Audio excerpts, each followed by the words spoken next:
Hi, here in this chapter of CSS we will discuss about the colors. Colors are basically one of the very important aspects whenever we talk about the formatting or giving some attractive look to our web page. So, we will learn how and what are the different ways of passing the color for a specific element of the HTML. So here we have 4 different ways of doing the same. First is passing the hexadecimal code, short hexadecimal code, Rgb Absolute and keywords.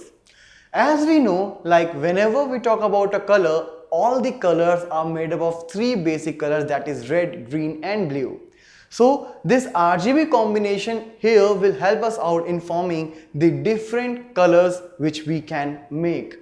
So hexadecimal, short hex code and RGB Absolute, that is the red, green, blue Absolute, and the keywords. Keywords will help us out in writing the name of a specific color.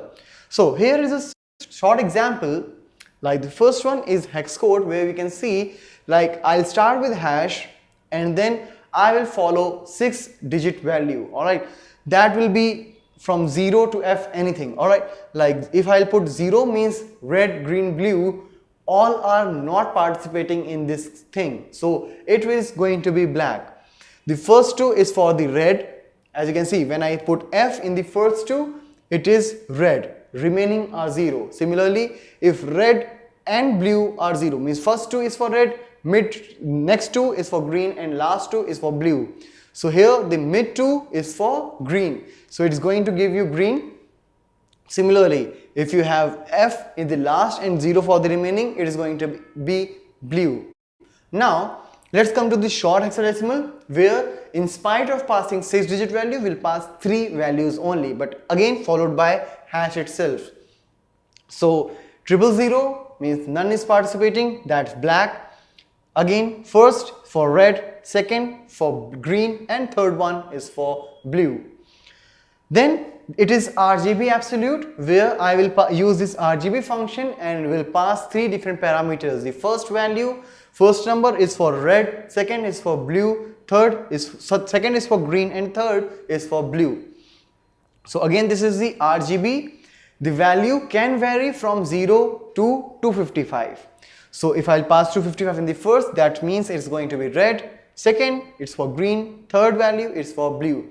You can pass different values in all the 3 parameters to get the different colors available. Keywords. Keywords means you can write the name of the color. That's the simplest way, but it will restrict some of the color variants. Like for example, if you write red, it will give you absolute red, not any other variant which is somehow equal to red. Alright, so this is the keywords. If you want to make some more color combinations, you can use these things. So whenever you want to give the color to the text or to particular background, you can write one of these way of passing the color. So in our next video onwards, we will start working with the colors in a different manner.